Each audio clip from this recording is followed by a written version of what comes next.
Come right now, God. We just thank you and we glorify Thank you God, for tuning into the Walk in Truth Radio Network broadcast. Understanding your Grab your Bible, get settled, and let's walk through the Word of God together.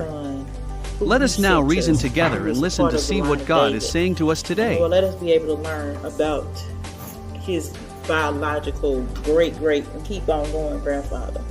A man of your own heart. In Jesus' name we pray, amen.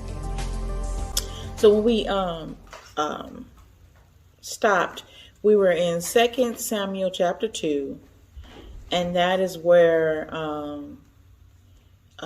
David is now king over Judah, and Saul is being buried. And now we come to what is going on in Israel. Okay? But Abner, the son of Ner, commander of Samuel's army, took Ishbosheth, the son of Saul, and brought him over to Mahanaim. And he made him king over Gilead, and the Ashurites, and Jezreel, and Ephraim, and Benjamin, and all of Israel. So David is the king of Judah. His control over Israel as a whole is being contested, and so because Saul's family is still there. Now we learned about Abner in 1 Samuel. Let's go to 1 Samuel chapter 14.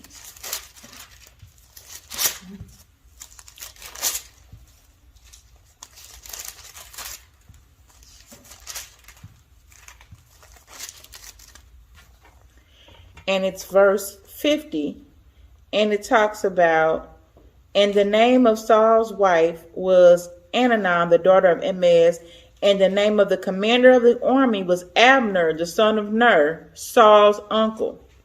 So we're back in chapter 2. This is, I'm going to say his name right, Ishbosheth's great uncle, that is putting him in position to be over the house of Israel.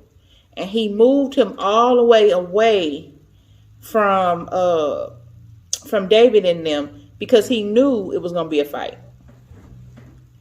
Okay? Ishbosheth was only ruled over Israel for 2 years. Okay?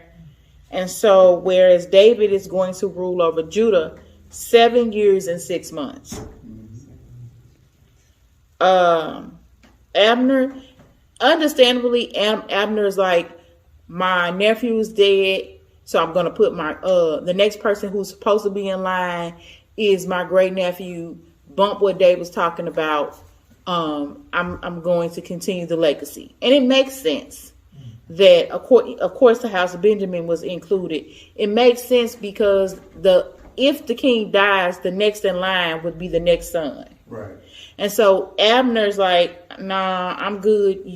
David is not going to be the king over Israel. He might be the king over Judah, which is, of course, the reason why he's king over Judah, because David is from the line of Judah and they know what God has said.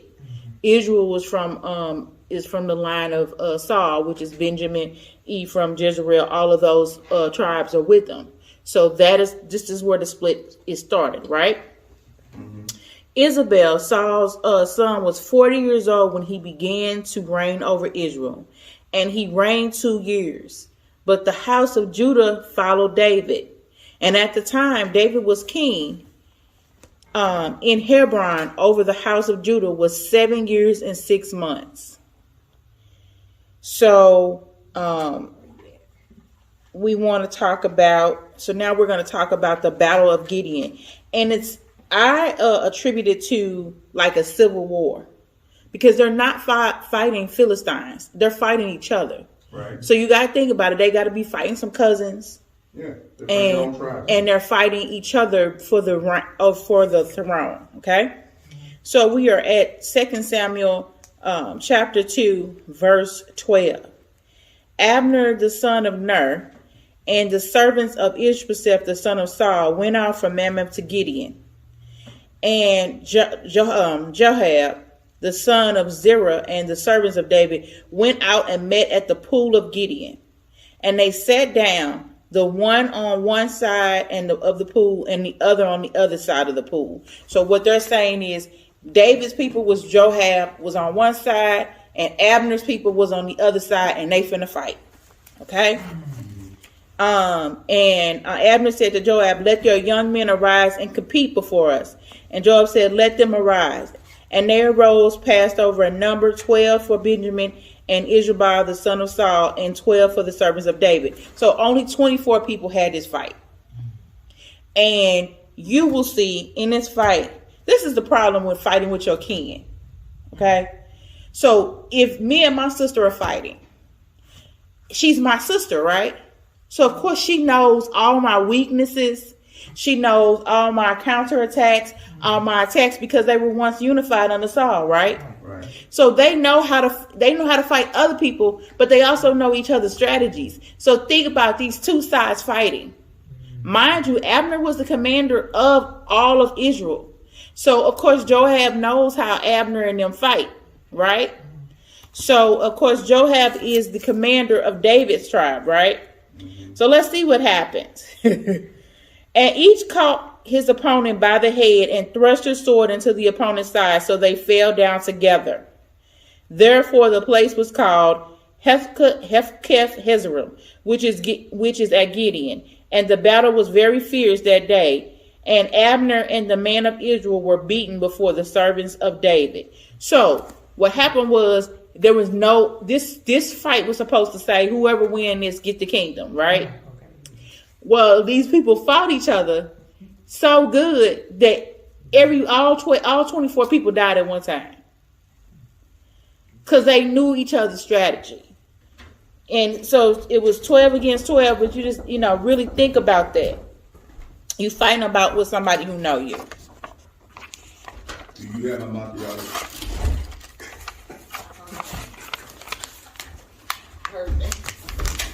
Okay. So now, Abner and the men of Israel were beaten. So Abner is beaten, and the three sons of Zimna were there: Joab, Abishai, and Azarel. Now Azarel was as swift as a foot of a wild gazelle, which means he was fast.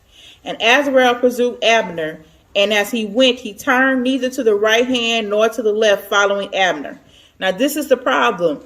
Joab is not the person that went after Abner. Joab against Abner would have been a better competition than as Israel. He's young. So he shouldn't have really been going up against him. Okay. But let's see what happens. So then Abner looked back behind him and asked, Is it you, Ashel? And he says, "It is I."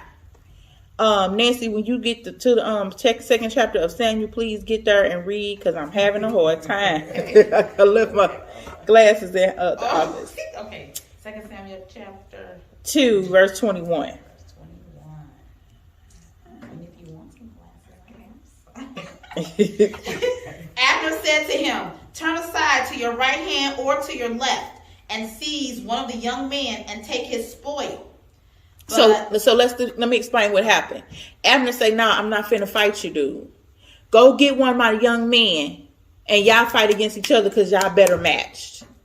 So Abner had enough sense to say, "Nah, I'm not gonna fight you, because if I fight you, mind you, Abner is from the house of Benjamin, and the house of Benjamin are notorious fighters. They can fight with their left hand and their right hand, and they good. They the baddest people in the world. Whereas this young boy, even though he quick as a gazelle, he's not experienced as much as Abner is, because Abner is a commander, which means that he's fought many wars, right?" Yeah. Go ahead. And Abner said again to Asahel, "Turn aside from following me. Why should I strike you to the ground? How then could I lift up my face to your brother Joab?" So even though they were on other sides, Abner like, "Dude, I don't want to kill you. I'm cool with you. Even though we fighting each other, I'm cool with Joab. I'm not trying to kill you. Go pick somebody your size." But as you're like, "No, I ain't finna do this." So to me, we'll find out in a minute, he's going to die. And you know what? To me, he died because he did not heed an older person's, warning, wisdom. Say, dude, you don't want this. But he was searching for glory for himself. Correct. He wasn't doing it for the kingdom. He was doing it for himself, because anybody's like, maybe he get, he was basically, Abner said, if you beat the young cat, you can, y'all and basically prevail. But instead, you want to come after me. Nah, this is not what you want. He told him twice, this is not what you want. He ain't listening. He did not. Go ahead. But he refused to turn aside. Therefore, Abner struck him in the stomach with the butt of his spear, so that the spear came out at his back. So what he did was, he didn't want to hurt him. He wanted to injure him. He didn't want to kill him. He used the blunt end. He didn't use the sharp end. And unfortunately, because Abner is such a good killer, he killed him inadvertently. With the blood end. With the blunt end. Yeah. And he fell there and died where he was. And all who came to the place where Asahel had fallen and died stood still. They like, what am we gonna do? But this is the thing. I can't blame Abner. He told him, dude, you keep coming after me. Because basically it is my life versus your life. Yeah. I gave you 2 warnings. It's either me or you. So it's always gonna be me. Right. Well, he backed Abner to a corner. He did. Yeah, he did. And Abner was like, dude, I don't want to do this because I know your brother going to be hurt. Right? But I'm going to kill you. I'm going to win. And I'm going to win. Because I'm a Benjamite and I'm the commander of the troop. Right. I might be older than you, but I'm smarter than you. And I'm more experienced than you. Mm-hmm. Yeah, you coming at me as a... You might be swift as a gazelle, but even though you're younger, does not mean that you have the intelligence to fight. Right. Yeah. Well, obviously he did, because he dead now. Yeah, he did. But there's a lesson in there, because your elders are supposed to. Now, I'm not saying listen to a fool, an elder that's a fool, but your elders usually they have lived longer, and so they usually, even though you might think that they might be slow-footed or slew-footed, whatever the saying is. You have to understand that they know how to do things, and that they know they have the wisdom behind it, and they know how to not exert as much energy on you. Mm-hmm. You know what I'm saying? Mm-hmm. So go ahead. Okay. But Joab and Abishai pursued Abner. So now the brothers, because Joab and Abishai are brothers of the shield. Now they coming for Abner. Okay? Go ahead. And as the sun was going down, they came to the hill of Ammah, which lies before Giah, on the way to the wilderness of Gibeon. And the people of Benjamin gathered themselves together behind Abner and became one group, and took their stand on the top of a hill. Then Abner called to Joab, "Shall a sword devour forever? Do you not know that the end will be bitter? How long will it be before you tell your people to turn from the pursuit of their brothers?" And Joab said, "As God lives, if you had not spoken, surely the men would not have given up the pursuit of their brothers until the morning." So Joab blew the trumpet, and all the men stopped and pursued Israel no more, nor did they fight anymore. Because it made sense. I'm like, what are we doing?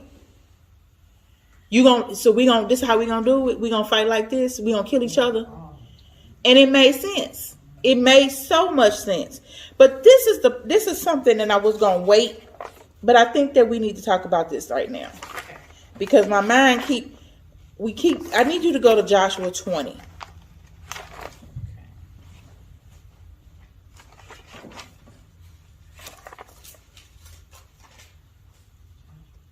Joshua 20, I think it's time to go there, because the Holy Spirit is leading me. I was going to go to it later, but I think it's time to go there now. Okay. Start reading verses 1 through 7. Then the Lord said to Joshua, "Say to the people of Israel, appoint the cities of refuge, of which I spoke to you through Moses, that the manslayer who strikes any person without intent or unknowingly may flee there. They shall be for you a refuge from the avenger of blood.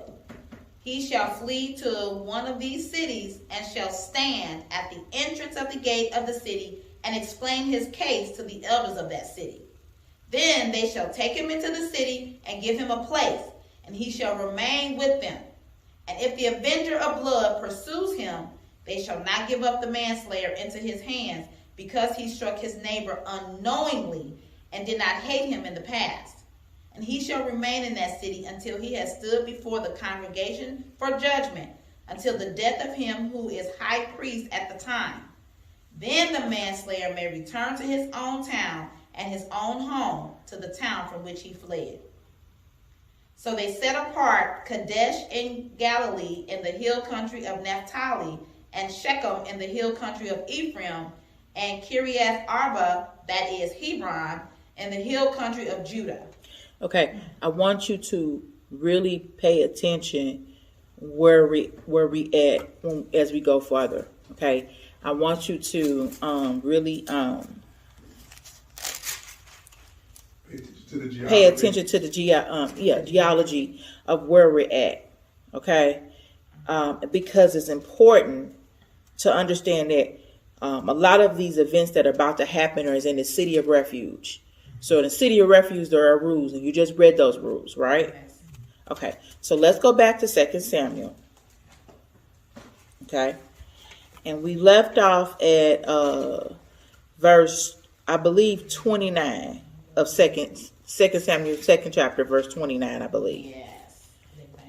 And Abner and his men went all that night through the Arabah. They crossed the Jordan, and marching the whole morning, they came to Mahanaim. Joab returned from the pursuit of Abner, and when he had gathered all the people together, there were missing from David's servants 19 men besides Asael. Which means that they lost 20. They lost a total of 20 men, which is 3% of the 600 that went with them. Okay.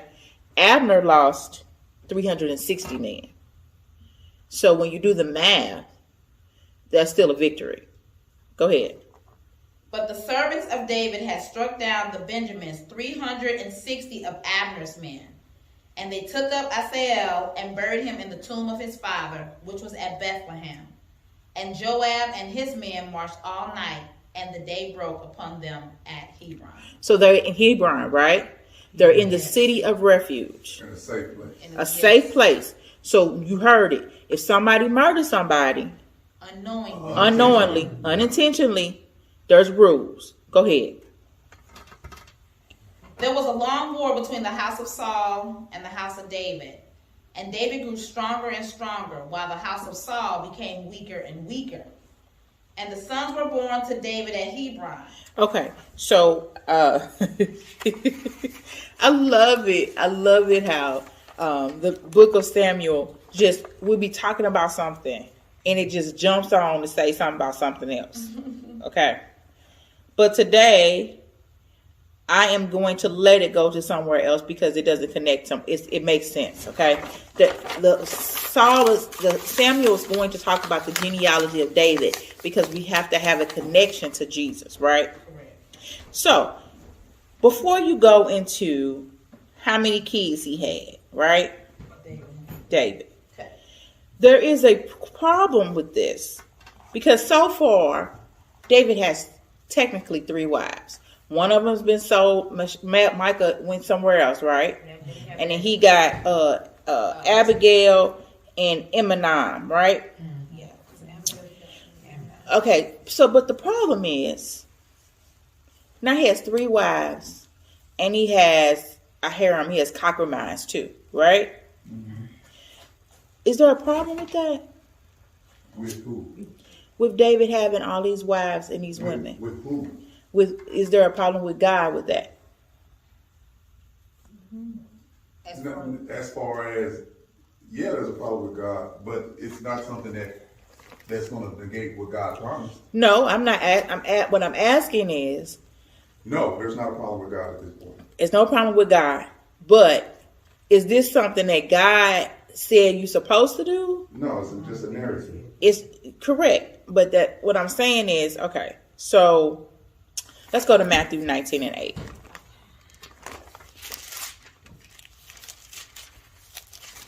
I'm just curious if your question is going to lead to, like, is that something he's supposed to do? Well, let me just go to Matthew 19:8.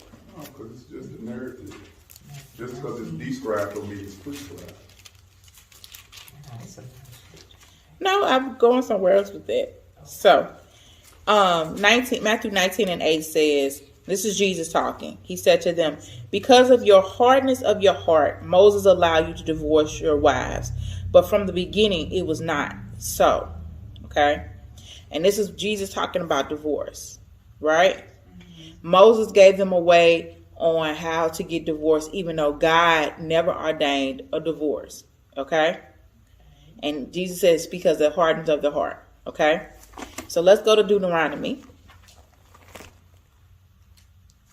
17.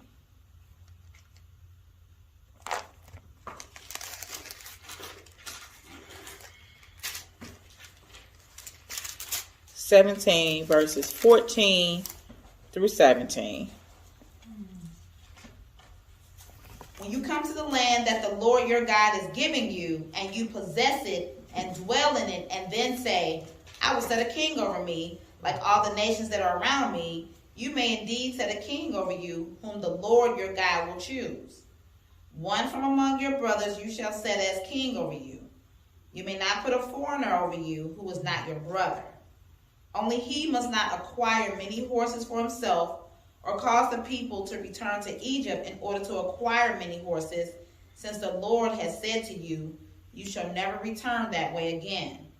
And he shall not acquire many wives for himself, lest his heart turn away, nor shall he acquire for himself excessive silver and gold. Okay. Now, go to Genesis 1:27. Now, let's go back to the caption of that chapter. That was the law of concerning Israel's kings, right? Okay, so let's go to Genesis.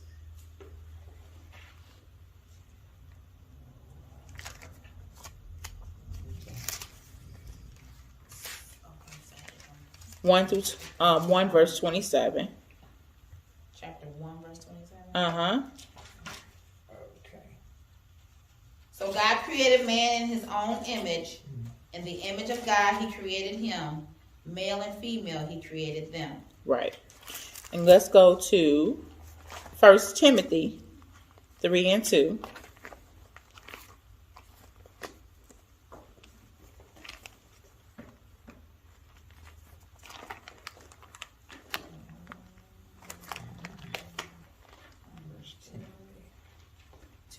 Therefore, an overseer must be above reproach, the husband of one wife, sober-minded, self-controlled, respectable, hospitable, able to teach, not a drunkard, not violent, but gentle, not quarrelsome, not a lover of money. Okay, so my point is this. Even though it's just the same, it's analogous to what Jesus said about Moses, God always intended for it to be one man and one wife. Okay, a lot of people try to use David's harem and a whole bunch of wives and Solomon's whole bunch of wives as a justification for polygamy. Thank you. I don't know why I can't say it really fast. That is not, just because they had many wives does not mean that that's what God ordained. Well, that's why I said it's a description, not a prescription. Correct. But I understand what you're saying, but with the person, if you're saying it's a description, not a prescription, some people might not understand that. And I think they would understand that simply. I mean, you gave us all the facts behind it, but I mean, a description is something that's described, or something that's prescribed is something that you're told to do. Correct. So my next question would be, what covenant is that under? That prescription. What you talking about, the prescription to have one wife and one what covenant is that? And you gave the answer. It always go back. Wait for that. No, it goes to Genesis. Adamic covenant. Oh, yeah. That's Adamic covenant that you should have one wife. Yeah. And so I want to make sure that we address this because we're finna go into all these sons, and it makes sense why they had many wives. Because think about it, we had already saw instance at the beginning of Samuel where Samuel's mom was a second wife, right? Right. And so the reason why they would have multiple wives so they can get sons, because a girl couldn't inherit it, right? And they always would have spares because you need a son to inherit things. So and the tribe of Judah the tribes that were created, they weren't all created out of Jewish wives, because you had, you know what I'm saying, the sons of Judah and all them. Yeah, they weren't all created. Their mothers weren't all Jews. Correct. Even Abraham was not a Jew. He was Ishmael, and you know all those lines and stuff like that. But I just wanted to make sure that I explained that just because they did it don't mean that was right. You get what I'm saying? Yeah. Hold on, and at least they were kings. Yeah. You know, we common folk, so they weren't talking to y'all no way. You know. Yeah. But you're right, people do use that as a reason. As a justification. Men do. As a justification to have many wives, because you need to have a spare, you need to have a line, but that's not what God intended. No. And as you see, it causes problems when you have multiple women. Yes. That's just being real about it. Yeah. Multiple women, multiple hormones, multiple issues. Okay. Yeah. So now David has 3 wives. You're gonna learn in a minute. The first wife didn't come back, right? Because she got sold off. So. You'll see. No, she did not get sold off. Michael, he was given away. Michael is back, right? Michael's not back yet. Oh, okay. She was given away because she was given away. Okay. She was given away. Okay. When David was on the run. When he was on the run. Yes. And then he got his other wife, and then he got Abigail from the food. Yes. Okay. So, but I also want you to put a pin on that and go to 1 Chronicles 3:1-4. We're going to read that after we read this one. Get 1 Chronicles 3:1-4. Trying to keep up with all these pages. Just go to 1 Chronicles 1-3-4, because you won't have to even go to Samuel. Okay, it's going to be a little bit different, but I gotta tell you what happened. Okay, go ahead and read. Verse 2. Yeah. All right. Chapter 3, verse 2. And sons were born to David at Hebron. His first was Amnon of Ahinoam of Jezreel, and his second Chileab. Okay, so let's make sure we address who Amnon is. Amnon is the one who raped Tamar. Right. Is that him? Yeah. Absalom. That's Absalom. We're gonna go down, but I'm gonna give you a little history behind it. So his firstborn. Okay, gotcha. His firstborn is the one that raped his sister. Yes. Okay. Okay. Go next. And his second Chileab of Abigail, the widow of Nabal at Carmel. Okay, so his second son Chileab that child died. Okay, that child died. Okay. So then I want Vera to read 1 Chronicles 1-2. Chapter 3, 1-2. Now these were the sons of David, who were born to him in Hebron. The firstborn was Amnon by Ahinoam, the Jezreelites. The second, Daniel by Abigail. Okay, so in 2 Samuel, they don't mention Daniel. Do they mention Daniel? No, they said Chileab was from Abigail. Correct. They don't mention Daniel. Well, Daniel was born to Abigail, and he succeeded the child that died. So it was actually 3. It was Amnon, Chile, and Daniel, but that baby died. The second one died. So she had another baby named Daniel. Okay, now you can pick up, Nancy. And the third, Absalom, the son of Maacah. Now, this is the funny part. Absalom is the son that causes a lot of trouble. Okay? Now, Absalom, we already know, I'm not doing no spoiler alert, he's going to kill his brother Amnon, which to me, I understand why he wants to kill him, because he raped his sister, his blood sister. Right. Okay? But Absalom name is divine. Let me make sure I got the right. Oh, I wish I had. Okay, divine father of peace. Now, I don't know why they gave him this name, because he far from a peaceful person. Right. He should have been the divine father of chaos. Right. So that is his name meaning. He's supposed to be the divine father of peace, but he never, after his sister got raped, he lost his mind. Yep, he never was the same. He never was the same. Okay? Because he loved his sister. Yes. And for his brother to do that, his half brother, to do that, it messed his mind up, and he was upset with his dad because his dad didn't do nothing about it. Here we go, another father didn't do nothing. Just sat there and just let it happen. That's like Eli's. Yeah, just let it happen. And you like, and this, reason why I want y'all to understand, we'll talk more about it in the chapter, but these emotions are real, and they might not be justified, but they are real. Yeah. Okay? They're real, and something that I would feel too, because even though, for instance, I have a brother, I have two brothers by my dad, and if they had did something to Eb, I love them, but I would want to kill them. God forgive me, but that's the truth. Because that's my sister. Yeah. You know what I'm saying? Absolutely. And so we'll talk more about the real significance of not only the incest and the rape, but what it did to her and her position. Yes. And we'll talk about that later. Go ahead. Okay. The daughter of Talmai, king of Geshur. And the fourth, Adonijah, the son of Haggith. And the fifth, Shephatai. Okay, Adonijah, he caused trouble at the end of David's reign. So we'll learn more about him. Go ahead. And the sixth, Ephraim of Eglah, David's wife. These were born to David. Hold up. Did you get to Shiphanah? Yep. Okay. Shephatai. Yeah, and that means that his name means Lord of Judges. And then the last one. Ephraim. And the sixth, Ephraim of Eglah. So Samuel eliminates Daniel. Now you read Chronicles 3:1-4.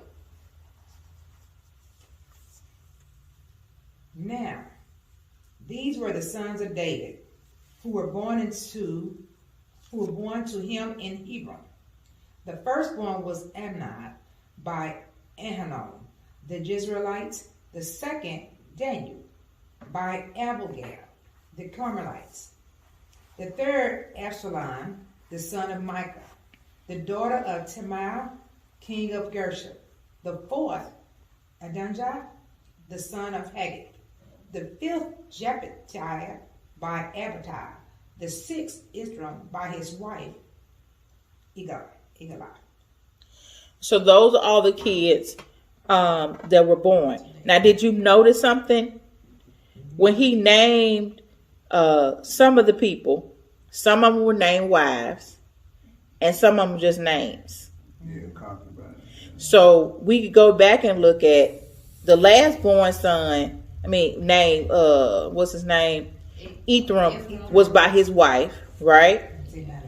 Abigail's kid has two kids. That was his wife. He took her as a wife. Abinon's mama was a wife, right? And the rest of them were concubines. The son of Abital. Okay, so Abital was... They didn't say wife. Right, exactly. And Haggith. So he had 4 kids by his wives, and the rest of them by the concubine. Now, let's think about it. When we were talking in Judges, the lineage of who would get the kingdom, even though they were born in that order, do you think? I think the concubine kids would be knocked down, wouldn't they? Yeah, they wouldn't get access. They wouldn't get the throne. So Absalom should have never got a throne. Absalom should have never got the throne. He should have never got the throne. But he killed Amnon. Who was next in line. Correct. But we'll talk about that more. But what I'm saying is Absalom should never have the throne, and Ajah should have never had the throne either, because he wasn't born by a wife. It's the wives and then the concubines. Okay, so let's go. We had this nice little chronological information, and watch how we jump back. Verse 6. While there was war between the house of Saul and the house of David, Abner was making himself strong in the house of Saul. Now think about it. Isabeth is really the king, but he's a figurehead. Abner is the one doing all the work. He's the puppet master. He's basically just because he needed somebody on the line, and he taking care of the business. Go ahead. Now Saul had a concubine whose name was Rizpah, the daughter of Ai. And Ishbosheth said to Abner, why have you gone into my father's concubine? So this right here make me think that he really is Saul's son. Because we don't get no preference anywhere else that Abner had any time to be sleeping with somebody. Right. So this makes me think that you really your daddy's son. Because y'all both crazy. Right, y'all paranoid. Paranoid or whatever. You a figurehead. So what's the problem? Go ahead. And he's the one who put you up here. Yeah. So why would you even trip? If he did, so what? So what? Right. That didn't make no sense strategically. No. Go ahead. Then Abner was very angry over the words of Ishbosheth and said, am I a dog's head of Judah? To this day I keep showing steadfast love to the house of Saul your father, to his brothers and to his friends, and have not given you into the hand of David, and yet you charge me today with a fault concerning a woman? Now this is a problem too. Not only are you accusing him of doing all this stuff, right? But this is your great uncle. So if this is your great uncle, no matter, you know what I'm saying? Even if you the king, at the end of the day, this your great. Who cares? That's whole disrespect. He's saying I've been so loyal to them, loyal, and you accusing me of some crazy stuff. Go ahead. Let me see. Okay. God do so to Abner, and more also, if I do not accomplish for David what the Lord has sworn to him, to transfer the kingdom from the house of Saul and set up the throne of David over Israel and over Judah, from Dan to Beersheba. So this is what he said. Since you want to be all paranoid, you want to accuse me, you want to question my loyalty, I got you better. Now I'm going to make sure David is king. I'm going to make sure that because I see now you a fool. And I've been doing all this work so you could be the king, but I see that you ain't ready. And God really wants David to be king. So I swear to God that I'm going to do everything possible to make sure David is king. And see what his nephew said, his great nephew said. And Ishbosheth could not answer Abner another word because he feared him. Because he knew, I put you up here. I made you, man. Now you ain't got the big head. I made you. I can break you. That was the foolishest thing he could ever had accused him of. Yep. Yeah. What does that have to? And he, as you can see, he was like, "Oh, you ain't gonna be loyal to me. So now I'm going to make sure your reign ain't nothing." So now you got a real reason to be scared. Because as long as I had your back, could nobody touch you. But now I'm against you. So now I see who you are. Let's go. And Abner sent messengers to David on his behalf, saying, to whom does the land belong? Make your covenant with me, and behold, my hand shall be with you to bring over all Israel to you. And he said, good, I will make a covenant with you. But one thing I require of you, that is, you shall not see my face unless you first bring Michal, Saul's daughter, when you come to see my face. So let me ask you this question. Why you think? Yeah, bring my wife back, because she shouldn't have never been given away. Okay, because I did all this killing. I keep my deal, and Saul reneged, right? But why do you think that he really wanted him back? I mean, her back.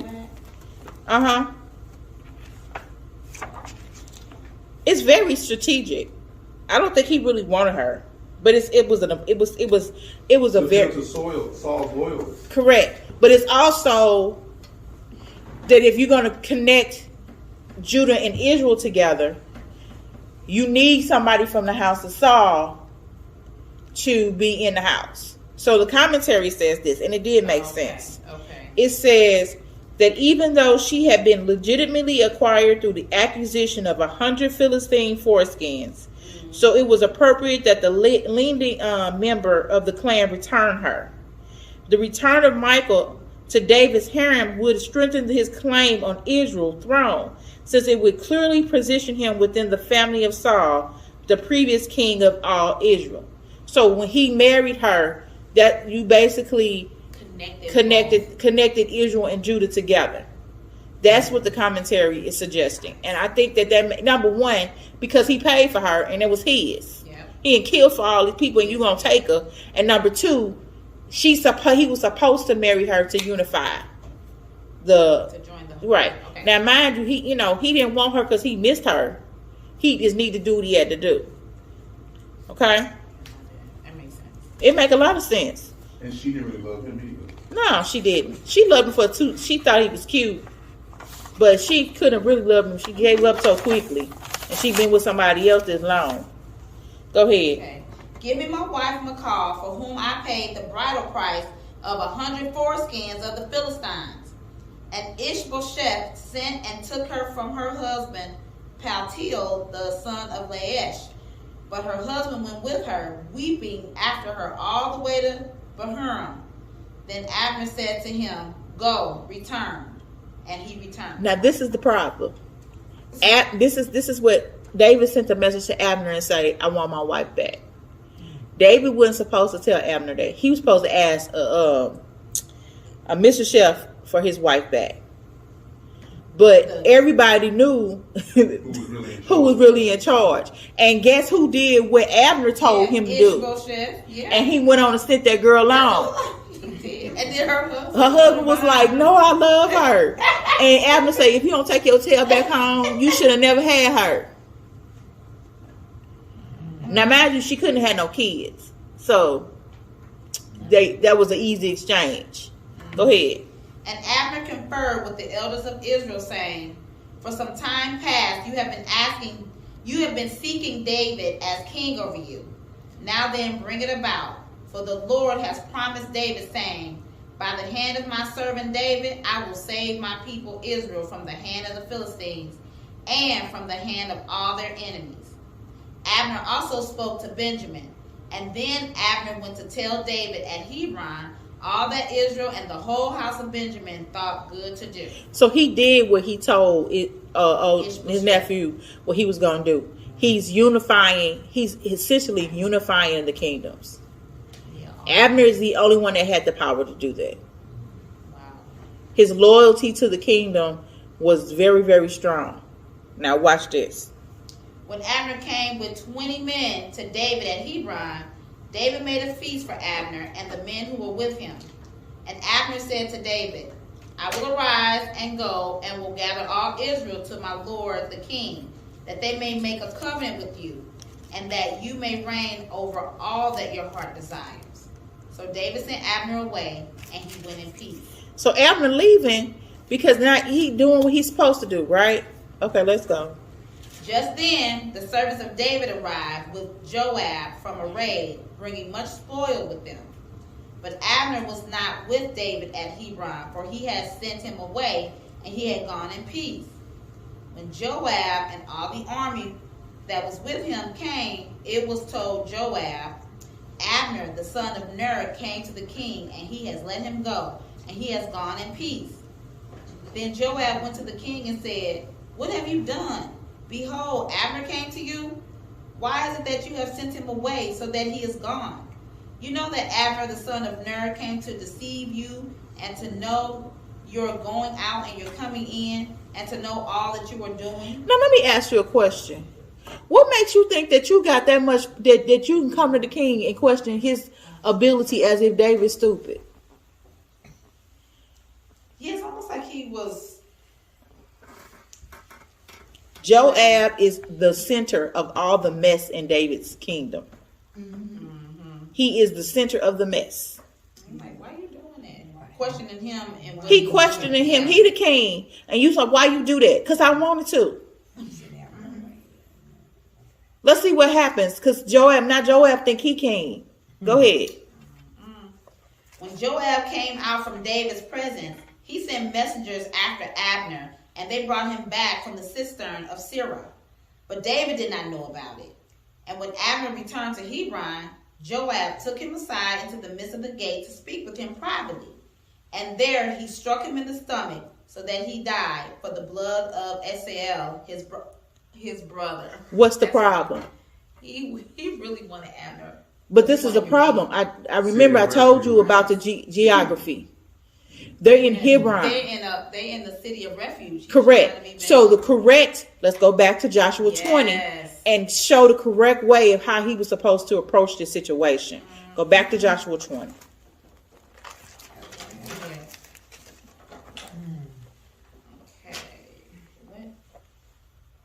Okay.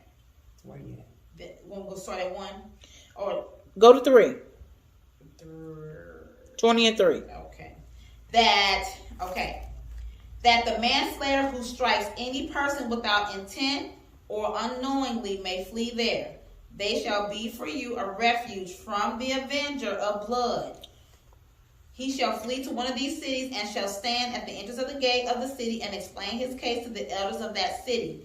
Then they shall take him into the city and give him a place, and he shall remain with them. And if the avenger of blood pursues him, they shall not give up the manslayer into his hand, because he struck his neighbor unknowingly and did not hate him in the past. And he shall remain in that city until he has stood before the congregation for judgment, until the death of him who is high priest at the time. Now, mind you, somebody might argue, well, this doesn't apply to Abner because Abner killed him on purpose. But he did not number one, he didn't have no hate for the boy before. Right. Number 2, he defended himself. Right. Number 3, the king had told him to go in peace. The king knew he killed him.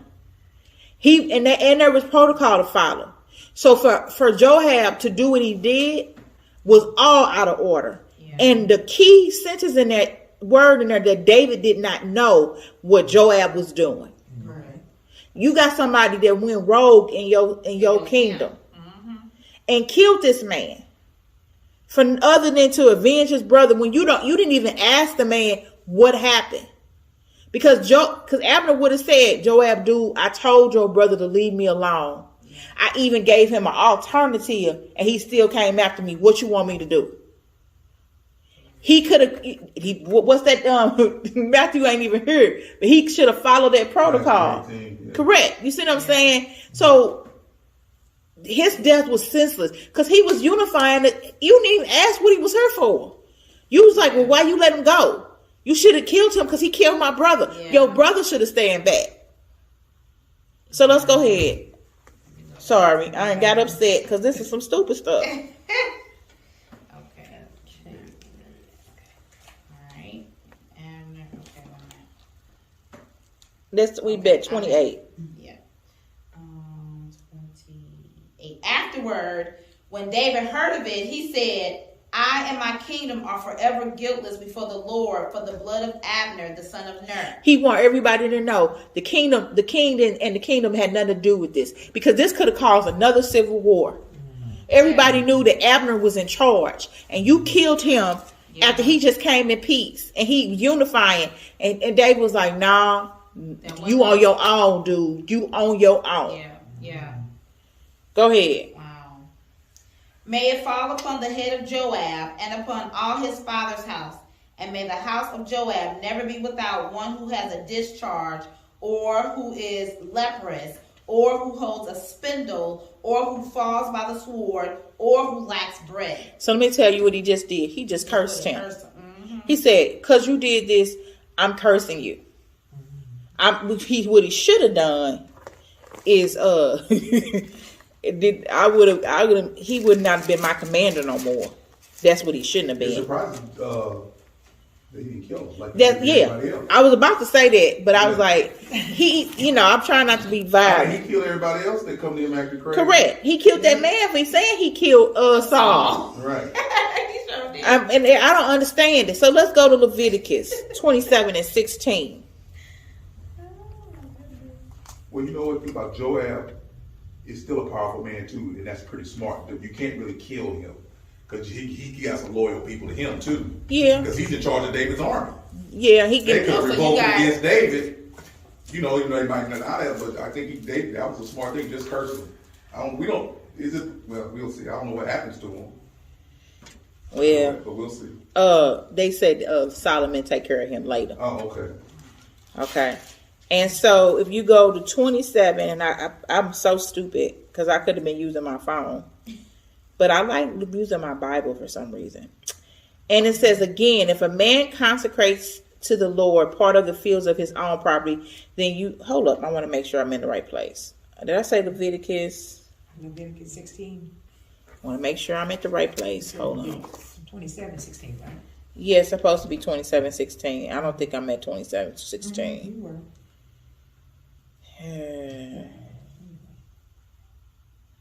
Hold up. I don't think I'm, that's not where, I don't think I wanted to write that. Hold on. It's hard sometimes when you ain't got your glasses. One second. These are 1, 2, 2, 5. 1 second. Give me 1 second. 1 second. Here's some glasses. Yeah, let me see some. Real quick. Give me your glasses. Thank you. Ooh, that was better. Okay. Let's go to Deuteronomy 28. It's amazing. There should be lights. Okay. 28, 17 through. Yes, that's where I wanted to go. Thank you, God. So this is the curses for disobedience. And so 17 through 18 says, curse shall be your basket of your kneading bowl. Curse shall you be the fruit of the womb. And it says, let me start at 15. But if you will not obey the voice of the Lord your God, or be careful to do all his commandments and statutes that I command you, then all the curses shall come upon you and overtake you. Curse shall be in the city, and curse shall you be in the field. Curse shall you be in your basket and your kneading bowl. Curse shall be in the fruit of the womb, and the fruit of your ground, and increasing of the herds. And curse shall you be when you come in, and curse shall you. Oh, now this sound familiar, don't it? This don't sound familiar. It's y'all ain't never. Okay, so this is curses. But if you flip it, it's blessed in the city, you blessed in the fields, blessing coming in to go, strong. So if you disobedience, the blessings become curses. Yep. And so David is cursing him with the authority of God because he did something without his permission. Right. And it was uncalled for. Yeah. In a place where he's supposed to remain safe. Correct. Okay, let's go back to, I believe we're in chapter 3. Yes. Chapter 3. So he got cursed. And so these people going to be leprous. They're going to be fighting all their life. Go ahead and let's go to 30. So Joab and Abishai, his brother, killed Abner because he had put their brother Asahel to death in the battle of Gibeon. But they were in a battle. It's not like he just came over and killed him. Correct. Right? Yep. Go ahead. Then David said to Joab and to all the people who were with him, tear your clothes and put on sackcloth and mourn before Abner. And King David followed the bier. Bier is the frame in which the coffin or the corpse are placed in before burial. Oh, okay. They buried Abner at Hebron, and the king lifted up his voice and wept at the grave of Abner, and all the people wept. And the king lamented for Abner, saying, should Abner die as a fool dies? Your hands were not bound, your feet were not fettered. As one falls before the wicked, you have fallen. Let's go to Ecclesiastic, chapter 2, verse 16.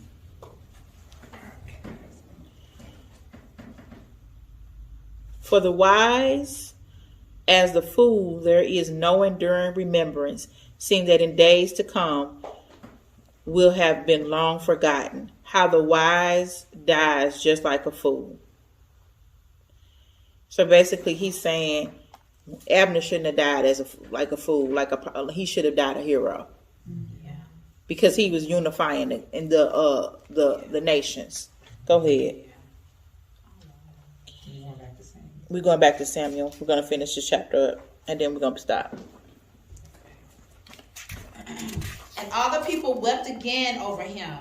Then all the people came to persuade David to eat bread while it was yet day. But he's fasting because that's what you're supposed to do when you mourn somebody. But And David, that's biblical. okay. Go ahead. But David swore, saying, God do so to me and more also, if I taste bread or anything else, till the sun goes down. And all the people took notice of it, and it pleased them, as everything that the king did pleased all the people. Because they saw that he really was mourning Abner. Yeah. Because he should have, some people, he should have been victorious because that was his nemesis. Yeah. Go ahead.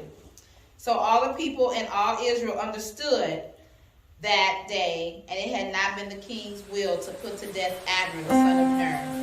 And the king said to his servants, do you not know that a prince and a great man has fallen this day in Israel? And I was gentle today, though anointed king. These men, the sons of Saul, are more severe than I. The Lord repay the evildoer according to his wickedness. So basically he's saying this man was guiltless.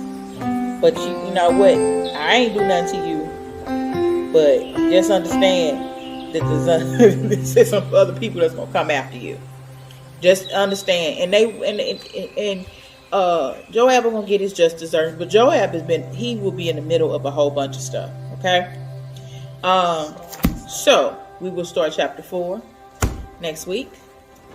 Heavenly Father, we come right now. We just thank you, God, for giving us an understanding and a picture of what you're doing in David's life, that we may see some of those nuggets in our lives and that we correct those.